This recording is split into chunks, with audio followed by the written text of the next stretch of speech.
Ouais, salut la meute et bienvenue dans un nouveau VS entre la mangouste rayée et le cobra royal. Et clairement, ne les sous-estimez pas, c'est des grands malades. Dans cette vidéo, on va analyser les stats de nos deux challengers, on va voir leur attaque, leur défense, leur technique de prédation pour voir potentiellement qui remporte le match. Voilà, en gros, on va faire comme dans les jeux vidéo. Non, sérieusement, je ne rigole pas, vous allez voir, ça va bien se passer. Donc si vous aimez le monde incroyable des animaux twistés à l'univers des jeux vidéo, alors installez-vous, c'est ce qu'on va faire tout de suite, là, maintenant. Mais avant ça, je vais vous présenter très rapidement nos deux challengers et après on passera au stade pour voir qui est le plus badass. Bah oui, c'est un peu le but de la vidéo quand même. Bon, en même temps, c'est aussi de vous présenter les animaux. Bon, de base, la mangouste c'est un mammifère tout petit et tout mignon. Alors, par contre, ne vous arrêtez pas que à sa mignonnerie, hein. Elle cache hyper bien son jeu, hein. On verra ça un peu plus loin dans la vidéo. C'est un démon. Au niveau de sa morphologie, on va se rapprocher de la mangouste égyptienne qui a une taille moyenne par rapport à d'autres mangoustes. Donc sa taille varie généralement de 50 à 70 cm de long et le poids, on est aux alentours des 1 à 2,5 kg. Alors oui, c'est pas énorme, mais elle a d'autres atouts, vous verrez. Physiquement, elle va avoir un corps allongé, un museau pointu, avec des petites dents bien acérées, et puis elle va avoir une longue queue sur laquelle parfois elle peut se reposer comme un trépied. Bon, et pour ce qui est de ses facultés, elle va en avoir deux. La première, c'est la faculté rapide, et la deuxième, c'est la faculté futée. Et vous verrez, il y a pas mal de choses à dire.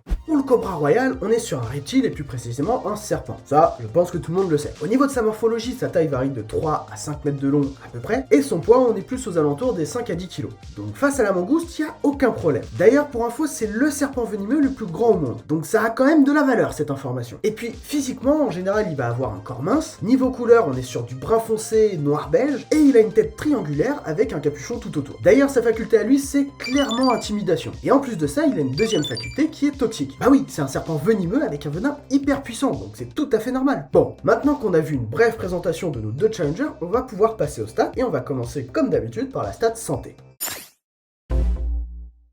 Bon, on a pu le voir juste avant, la mangouste c'est pas un animal énorme. Donc niveau résistance c'est pas dingue, elle va se prendre un ou deux coups et puis après elle finira KO. Après, tout dépend de la taille de son adversaire bien sûr. Et puis, clairement la mangouste ne se repose pas du tout sur sa santé pour survivre dans la nature. En même temps, quand tu vis avec les pires prédateurs comme les félins, les rapaces ou la hyène, bah ça montre que t'es assez costaud quand même, hein. Et ça elle l'a bien compris parce qu'elle s'adapte plutôt bien à différents biotopes ou à différents adversaires. Par exemple, le lion est l'un de ses prédateurs. Mais elle a très vite compris que si elle était plus agressive que lui, elle avait une chance de s'en sortir et d'intimider le lion. Allez, viens, j'ai trouvé une raclée. Donc elle a une capacité d'adaptation assez élevée par rapport à la moyenne. Du côté de la santé du cobra royal, on peut pas dire que c'est dingue, c'est un niveau moyen. En termes de résistance, il pourra encaisser quelques coups avant de rendre les armes. Après, tout dépend bien sûr de son adversaire. En tout cas, ce qui est sûr, c'est qu'il ne fera pas long feu face à des crocs, des cerfs ou des griffes. Et puis, il faut pas oublier que c'est l'un des serpents venimeux les plus grands et plus massifs au monde. Donc ça, dans la stat santé, ça joue énormément. Bon, après, malheureusement pour lui, il a du mal à faire face à l'évolution. Et sa population est constamment en baisse, ce qui fait que son statut ICN est vulnérable. Donc clairement, ça pue du cul pour le cobra royal dans les prochaines années si on fait rien. Bon, niveau puissance pour la mangouste, c'est pas mal, mais c'est pas gueudin non plus, comme disent les jeunes. Vous inquiétez pas, je suis pas si vieux que ça, hein, c'était juste pour faire croire un décalage, c'était une blague quoi en fait. Voilà, tout simplement. Après, elle est drôle, elle est pas drôle, vous en faites ce que vous voulez. En termes de force brute, c'est pas exceptionnel pour la mangouste. Bon, après, c'est un peu normal, elle est pas immense non plus. Par contre, du côté de ses armes, là, c'est beaucoup plus flippant. Elle est armée jusqu'aux dents. Ah, t'as vu toi là, hein? Ouais, t'as vu la transition toute trouvée pour parler de sa mâchoire? Ah bah oui, hein. YouTubeur, c'est un métier, hein, ça rigole pas derrière, hein. Moi, clairement, je suis passé d'un 37 heures à un 70 heures par semaine, hein. Donc, réfléchissez bien à votre métier, hein. Mais bref, je m'égare un peu là. Sa mâchoire, elle est pas hyper puissante à la mangouste. En tout cas, c'est pas là-dessus qu'elle se repose pour être dangereuse. C'est surtout sur ses dents. Elles sont hyper tranchantes et bien acérées, et d'ailleurs, elles mesurent entre 1 cm et 2 cm de long. En gros, c'est des mini poignards. En plus de ça, elle a quand même des griffes bien acérées pour agripper sa proie. Donc, niveau arme, c'est quand même pas mal pour la mangouste. Alors, oui, effectivement, c'est pas mal pour la mangouste, mais le cobra royal n'est pas en reste non plus, hein. Il peut quand même compter sur son venin qui fait partie des plus puissants au monde. D'ailleurs, s'il mord son adversaire, il va lui injecter une grosse dose de venin dans le sang, ce qui va lui permettre de le buter en moins de 30 minutes généralement. Et clairement, son venin fait pas mal de dégâts. Pour vous donner un ordre d'idée, il va affecter très rapidement le système nerveux, pour troubler la vision de son adversaire et le paralyser en même temps. Donc oui, je n'aimerais pas être à la place de sa victime, clairement.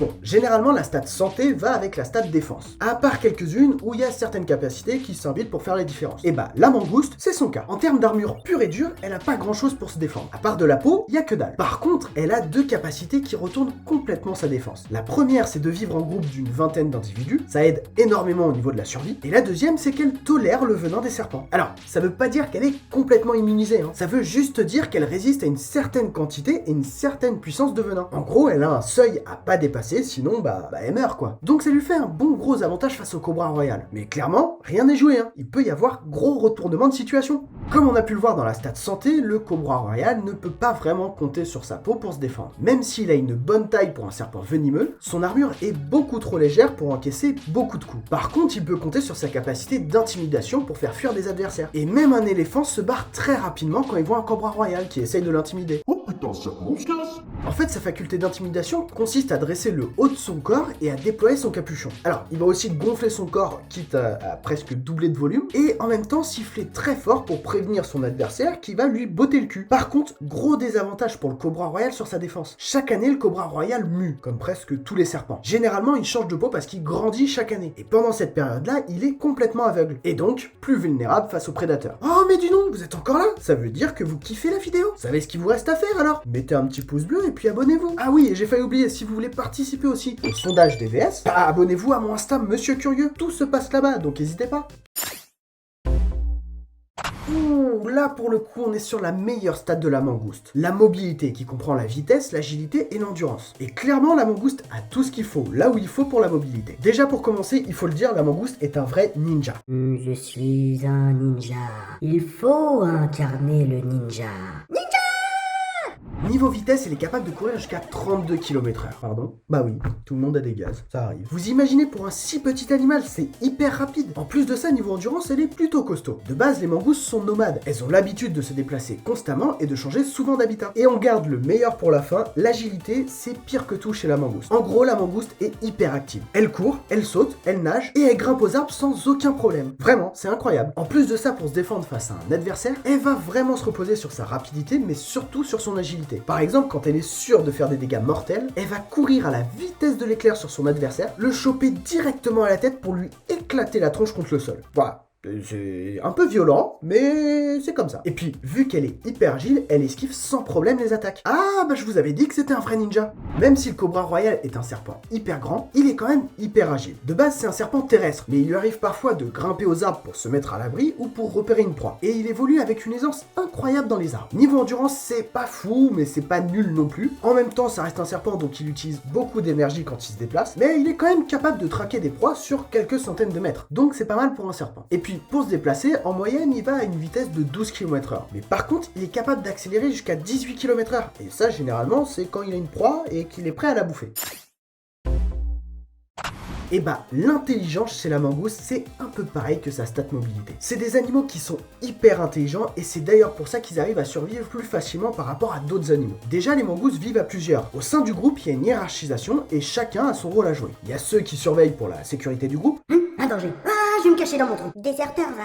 Il y a ceux qui vont chasser, ceux qui dirigent le groupe, et il y a ceux qui s'occupent des gosses, de l'apprentissage, de les nourrir et tout le bordel qui va avec. C'est un groupe hyper soudé et c'est très difficile de les chasser quand ils sont ensemble. En plus de ça, c'est des animaux qui analysent énormément leur environnement. Bah oui, c'est des proies et en même temps des prédateurs. Donc ils vont observer leurs proies pour mieux les chasser et surveiller leurs prédateurs pour mieux se défendre et survivre. Non mais clairement, sur l'intelligence, vous pouvez pas les tester, elles font partie des meilleures. Pour le Cobra Royal, on est sur quelque chose de complètement différent. Pour chasser une proie, il va utiliser la technique embuscade. Ça consiste à dresser sa tête à une certaine hauteur pour essayer de repérer une proie dans son périmètre, et une fois que c'est fait, il va la traquer le plus silencieusement possible. Dès qu'il est suffisamment proche de sa victime, il va lui bondir dessus en un éclair pour la mordre et lui injecter du venin. Et ensuite, il aura plus qu'à attendre quelques minutes pour qu'elle soit paralysée complètement et qu'il puisse la bouffer. Par contre, il a quand même une grosse faiblesse au niveau de ses sens. Déjà, il est sourd. Et en plus de ça, il a une très mauvaise vue. Il est presque myope. Et en plus, il voit en noir et blanc. Franchement, il a pas été gâté par la nature à ce niveau-là. Bon, par contre, il est beaucoup plus sensible au niveau des vibrations. Ça va l'aider à repérer plus facilement des proies, par exemple. Et sa langue, elle lui sert à tout. En gros, elle va choper des molécules un peu partout pour les transmettre au cerveau qui va analyser les informations pour donner au serpent des indications sur de potentiels obstacles ou, par exemple, où il peut situer ses proies. Donc au final, la nature a quand même été plutôt cool. Elle lui a mis des trucs de merde, mais elle lui a mis des super trucs aussi. Donc au final, c'est moyen. Il a la moyenne, quoi.